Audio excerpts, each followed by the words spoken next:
Existujú katastrofy, ktoré dokážu zničiť celé mesto, no existuje aj pohroma, ktorá dokáže položiť na kolená celý národ. Ale bez tvojho vedomia existuje ešte zriedkavejší jav, ktorý je ešte desivejší ako toto. A to je postupné zničenie celého kontinentu. Mapa nášho sveta sa čoskoro zmení. Hovorím o tom, že africký kontinent sa rozdelí na dve časti. Na východnej časti Afriky pôsobí pod zemou obrovská sila. Nie je to vojna, nie je to klimatická zmena a nie je to ani dočasná prírodná katastrofa.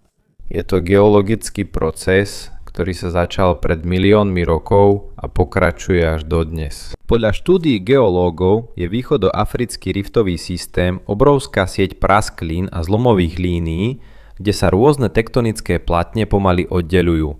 Nachádza sa pod Afrikou. Afrika má veľmi rozsiahle tektonické platne.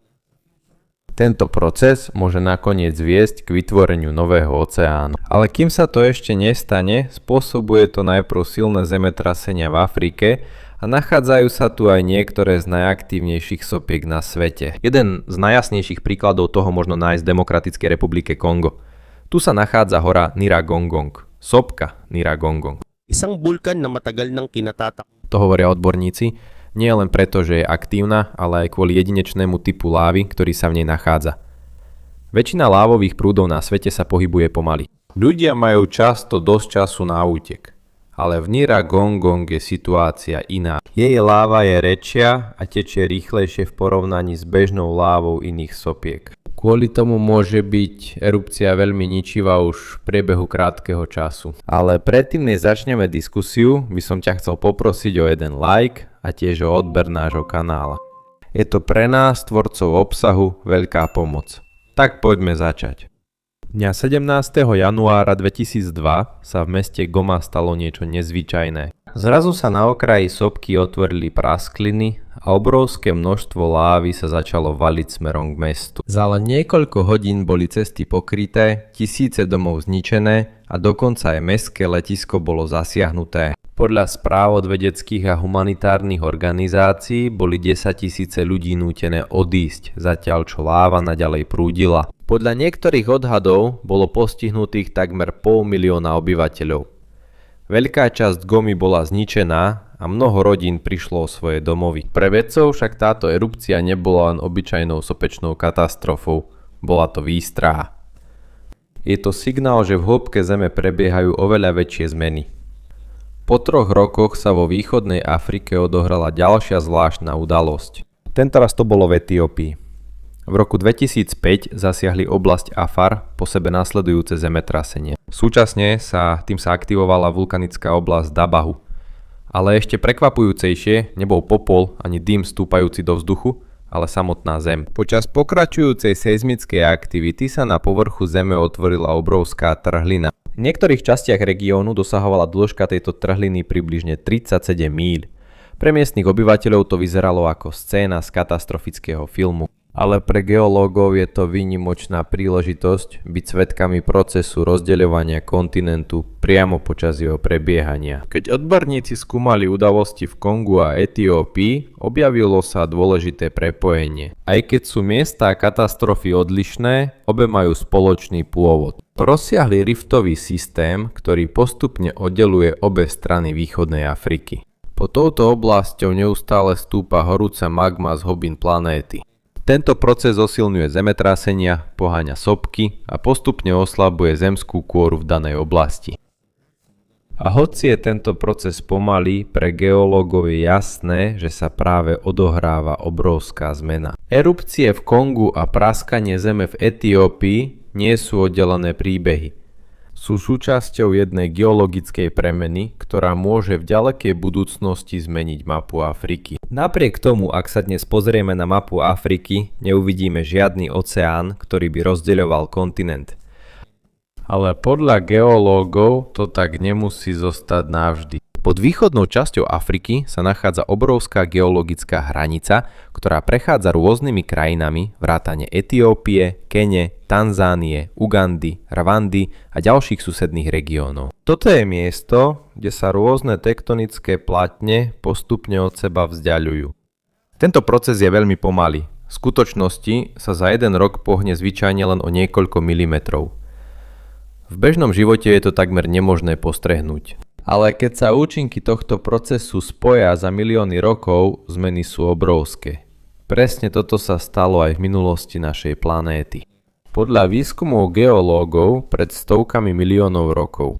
Takmer všetká pôda na Zemi bola súčasťou obrovského superkontinentu nazývaného Pangea. Postupom času sa začali pohybovať tektonické dosky, až kým sa nevytvorili kontinenty, ktoré dnes poznáme. Preto pre vedcov to, čo sa deje vo východnej Afrike, nie je nejaká zvláštna nehoda prírody. Je to proces, ktorý sa v histórii Zeme už viackrát odohral.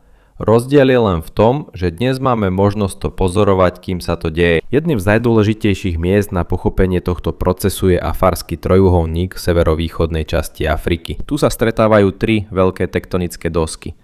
Nubijská doska, ktorá pokrýva veľkú časť Afriky, Somálska doska, ktorá sa nachádza na východnej časti kontinentu a Arabská doska, ktorá je spojená s Arabským polostrovom. Podľa geológov sa tieto tri dosky netlačia do seba, ale pomaly sa od seba vzdialujú. Ako sa medzi nimi rozširuje, zemská kôra sa napína, postupne sa stenčuje, praská a cez tieto praskliny preniká magma z hlbín planéty. Toto je dôvod, prečo je v tomto regióne toľko aktívnych sopiek a zemetrasení. A toto je tiež dôvod, prečo niektorí vedci veria, že v ďalekej budúcnosti by voda z Indického oceánu mohla zaplaviť najnižšie časti tohto systému riftov. Ak sa to stane, môže vzniknúť nové more. A ak bude tento proces pokračovať milióny rokov, je možné, že sa z neho stane úplne nový oceán. Ale je dôležité si uvedomiť, že sa to nestane počas nášho života. Podľa väčšiny geologických štúdií tento typ kontinentálneho rozdelenia vyžaduje veľmi dlhé časové obdobie. Je možné, že to potrvá od niekoľkých miliónov až po desiatky miliónov rokov, kým sa tvár kontinentu úplne zmení. Medzi tým je pre ľudí, ktorí tam žijú, dôležitejšou otázkou nie je to, kedy vznikne nový oceán, ale ako prežijú uprostred prebiehajúcej geologickej aktivity. V rôznych častiach východnej Afriky pravidelne zažívajú zemetrasenia, objavovanie nových trhlín zemi a sopečné erupcie. Pre mnohých obyvateľov je to už súčasťou bežného života. Niektoré komunity žijú v blízkosti aktívnych sopiek. Niektoré cesty prechádzajú cez oblasti, ktoré už predtým zasiahli trhliny v zemi. A sú mestá, o ktorých všetci vedia, že môžu byť opäť ovplyvnené, keď sa blízka sopka stane aktívnou.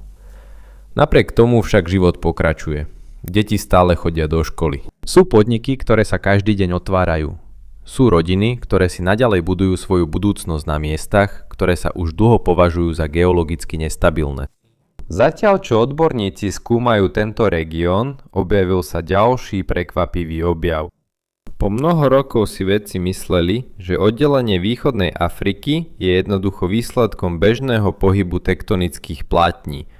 Ale keď podrobnejšie preskúmali podložie regiónu pomocou modernej seizmickej zobrazovacej techniky, objavili oveľa zložitejší obraz. Podľa štúdií výskumníkov z univerzity v Glasgowe a ďalších medzinárodných inštitúcií existujú dôkazy, ktoré ukazujú na obrovský vzostup horúceho materiálu z plášťa Zeme pod východnou Afrikou. Niektorí vedci to nazývajú plášťový prúd alebo superprúd. Jednoducho povedané ide o veľmi rozsiahlu časť plášťa, ktorá je oveľa horúcejšia v porovnaní s okolitou horninou v hĺbke planéty. Ako to neustále stúpa počas miliónov rokov, vytvára to tlak na kôru, na povrchu, postupne to oslabuje a ťaha časti kontinentu. Aj keď stále existuje veľa otázok o presnej úlohe superblumu v tomto procese, vedcom je jasné, že pod východnou Afrikou sa nedieje len jednoduchý pohyb tektonických plátní. Existuje hlbšia a rozsiahlejšia sila, ktorá je do toho zapojená, a zatiaľ čo potichu pôsobí v hĺbkach Zeme, neustále mení jeden z najväčších kontinentov našej planéty. Napriek tomu, čím viac vedci skúmajú východoafrický zlom, tým viac sa ukazuje, že pod Afrikou sa nedieje len jednoduché rozštiepenie kontinentu. V skutočnosti existujú dôkazy, ktoré ukazujú, že sila poháňajúca tento proces nepôsobí nepretržite. Podľa niektorých moderných štúdií medzinárodných výskumných tímov vrátane vedcov z univerzity v Southamptone môže horúci materiál stúpajúci z plášťa Zeme prúdiť skôr v sérii pulzov alebo vln, než v nepretržitom prúde. Jednoducho povedané, nie je to ako kohútik, z ktorého neustále tečie voda. Skôr sa to podobá na tlkot srdca. Pri každom pohybe veľmi horúceho materiálu z hlbín planéty sa zvyšuje tlak na kôru na povrchu. V priebehu veľmi dlhého času môže tento opakujúci sa proces prispieť k oslabeniu častí kontinentu a k rozširovaniu systému riftov. Ale keď sa odborníci snažia pochopiť tieto sily, objavuje sa ďalšia záhada Zeme, ktorá sa zrazu dostáva do centra ich pozornosti. A toto má niečo spoločné s vodou. Keď sa opýtame, odkiaľ pochádzajú oceány Zeme, často si myslíme, že všetká voda je v moriach, riekach, jazerách, oblakoch a ľade. Ale za posledné 10 ročia sa tento pohľad začal meniť. V roku 2014 priniesla štúdia vedená výskumníkmi z Northwestern University v Spojených štátoch silné dôkazy o tom, že veľké množstvo vody môže byť ukryté v hlbokých častiach zemského plášťa. Nejde o podzemné jazerá, v ktorých by sa dalo plávať. Nie sú to ani obrovské oceány pod zemou, ako to často vidíme vo vedecko-fantastických filmoch. Namiesto toho je voda viazaná vo vnútri štruktúry minerálov, ktoré sa vytvárajú pod extrémnym teplom a tlakom. Jedným z najdôležitejších minerálov, ktoré vedci skúmajú, je ringwoodit. Vzniká iba vo veľmi hlbokých častiach Zeme, kde je tlak a teplota extrémne vysoká. Keď odborníci skúmali jeho zloženie, zistili, že dokáže obsahovať vodík a kyslík vo svojej kryštalickej štruktúre. Jednoducho povedané, dokáže uchovávať veľké množstvo vody spôsobom, ktorý bežný človek nevidí. Vďaka tomu niektorí vedci veria, že v plášti Zeme môže byť ukryté viac vody, než sme si doteraz mysleli. Je dôležité si uvedomiť, že stále nie je úplne isté, aké veľké je jeho celkové množstvo. Odborníci stále skúmajú presnú veľkosť a rozloženie týchto rezervoárov. Jedna vec je však jasná. Vodný cyklus Zeme je oveľa zložitejší, než ako sa kedysi učilo v mnohých knihách. Voda totiž neobieha len medzi oceánmi, oblakmi, dažďom a riekami. Súčasťou tohto cyklu môže byť aj časť, ktorá siaha až stovky kilometrov pod naše nohy. Podľa geológov je možné, že voda, ktorá je dnes na povrchu Zeme, má spojenie s procesmi, ktoré prebiehali počas formovania planéty pred miliardami rokov. Časť tejto vody sa môže dostať do plášťa cez subdukčné zóny, iná časť sa môže vrátiť na povrch prostredníctvom sopečnej aktivity. To znamená, že medzi povrchom Zeme a jej hlbokým vnútrom prebieha pomalá, ale veľmi rozsiahla výmena materiálu. A práve tu sa príbeh východnej Afriky stáva ešte zaujímavejším. Niektoré štúdie hovoria, že určité časti plášťa pod týmto regiónom môžu mať vyššiu koncentráciu minerálov obsahujúcich vodu v porovnaní s inými miestami. Keď sa spojí prítomnosť týchto minerálov a vystupovanie veľmi horúceho materiálu plášťa zo spodných vrstiev, niektoré geologické procesy sa môžu výrazne zrýchliť. To neznamená, že pod Afrikou sú obrovské oceány, ktoré by ju priamo rozdeľovali zo spodku. Ale ukazuje to, že v hĺbke pod kontinentom súčasne prebieha mnoho navzájom prepojených procesov. A zatiaľ, čo vedci skúmajú tieto procesy, existuje ešte jedno zvláštne miesto vo východnej Afrike, ktoré už dlho vyvoláva otázniky. Jazero, ktoré akoby nezapadalo do nášho bežného chápania prírody. Na severe Tanzánie, neďaleko riftovej oblasti, sa nachádza jazero Natron. Na prvý pohľad je to len jazero uprostred suchej krajiny, no jeho voda je výnimočná. Vďaka vysokej koncentrácii uhličitámu sodného a ďalších rozpustených minerálov dosahuje zásaditosť jazera úroveň, ktorú väčšina zvierat nedokáže zniesť. Toto je tiež dôvod, prečo sa stali známe niektoré fotografie vtákov a zvierat, ktoré boli nájdené zachované v okolí jazera. Na internete je často opisované ako jazero, ktoré premieňa zvieratá na kameň. Podľa vedcov je však presnejšie povedať, že vysoká zásaditosť a obsah minerálov vo vode pomáhajú zachovať niektoré zvyšky zvierat po ich smrti. Doslova sa nemenia na kameň.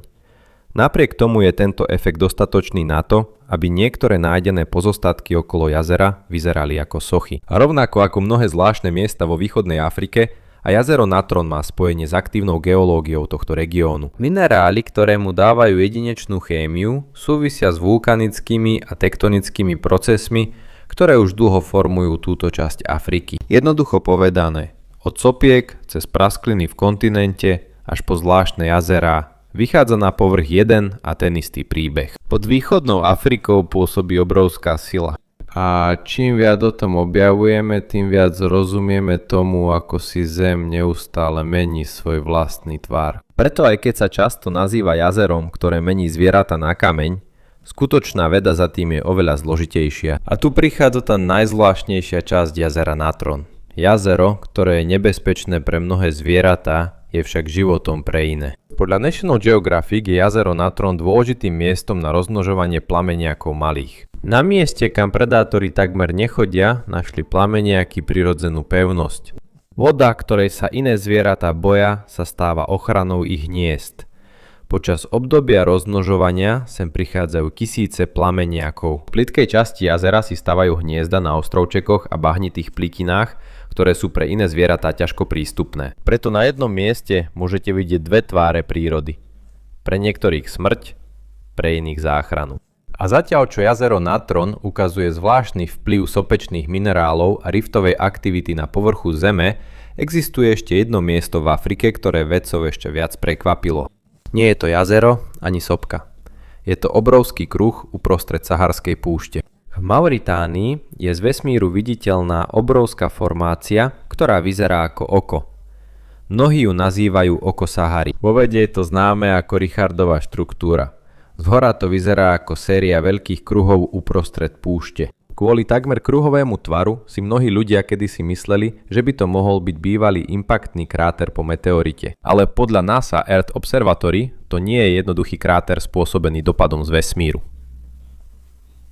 Geológovia dnes viac akceptujú, že štruktúra Richat je erodovaný geologický dóm. To znamená, že to bola kedysi vyvýšená časť skaly, ktorú postupne po veľmi dlhý čas erózia rozrušovala. Keď sa mäkšie horniny postupne strácali, tvrdšie vrstvy zostali a preto vznikol zľad obrovského terča uprostred púšte. Kvôli jeho nezvyčajnému tvaru vzniklo o ňom veľa teórií. Niektorí hovoria, že by to mohlo súvisieť so stratenou Atlantídou. Niektorí porovnávajú jeho tvar so starými opismi Platóna. Ale doteraz neexistuje žiadny pevný vedecký dôkaz, ktorý by potvrdzoval, že Richatová štruktúra je staroveké mesto alebo pozostatky Atlantídy. Preto ak hovoríme o dokumentárnom filme, takéto vysvetlenie je bezpečnejšie a pravdivejšie. Oko Sahary nemusí byť mýtickým mestom, aby bolo obdivuhodné, pretože jeho skutočný príbeh je oveľa hlbší. Je to prirodzený záznam pohybu Zeme, zdvíhania skál, erózie a dlhej histórie Zeme, ktorá je vyrytá uprostred púšte. Na jazere Natron vidíme, ako môže geológia urobiť jazero mimoriadne nebezpečným. V Richatovej štruktúre vidíme, ako môže pomalý pohyb času a Zeme vytvoriť takmer dokonalý tvar. Majú odlišný vzhľad, ale obidva sú pripomienkou, že Afrika nie je len kontinentom púšti. Savany a hory je to živé laboratórium Zeme, miesto, kde možno vidieť sily planéty.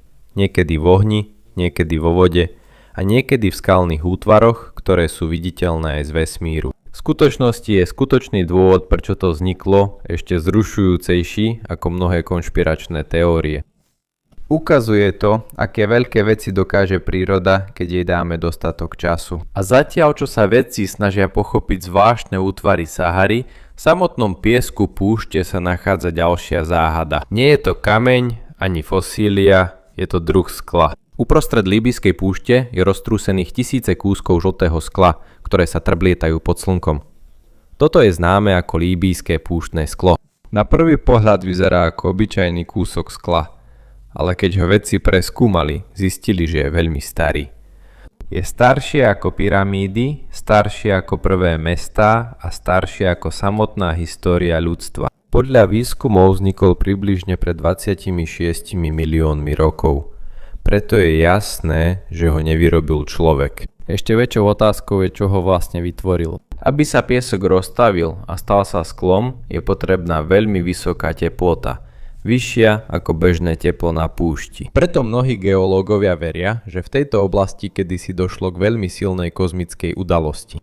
Je možné, že veľký meteorit alebo asteroid explodoval v atmosfére alebo dopadol blízko tohto miesta, čím vytvoril dostatok tepla na skutočné rozstavenie rozsiahlych častí piesku, bohatého na kremeň. Napriek tomu existujú niektoré detaily, ktoré dodnes nie sú úplne vysvetlené. Takže aj keď existujú silné teórie, presný pôvod líbyjského púštneho skla zostáva stále súčasťou záhady. Ale v Sahare sa nenachádzajú len kamene a sklo. Pod jej pieskom sú ukryté aj stopy ľudí, ktorí tu žili v časoch, keď to ešte nebola púšť. V roku 2003 bolo v Nigérii objavené významné archeologické nálezisko známe ako Gobero. Dnes je toto miesto úplne suché, ale pred tisíckami rokov tu bolo jazero a dosť vody na to, aby podporilo veľké ľudské komunity. Archeológovia tu našli stovky hrobov, ktoré poskytli dôležité informácie o dávnych obyvateľoch Sahary. Niektoré z prvých skupín boli lovci a rybári, ktorí žili počas obdobia nazývaného Zelená Sahara, keď bola veľká časť regiónu vlhkejšia a zelenšia. Keď sa klíma opäť zmenila, niektoré z týchto komunít zmizli a nahradili ich iné skupiny ľudí.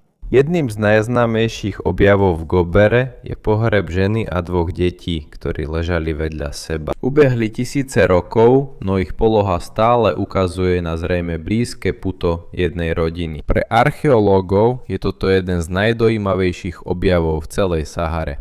Pripomína to, že ešte predtým, než sa toto miesto stalo púšťou, tu žili ľudia. Milovali, zakladali rodiny a zanechali stopy, ktoré nachádzame dodnes. A je tu ešte jedno miesto na Sahare, ktoré ukazuje, ako skoro začal človek pozorovať oblohu.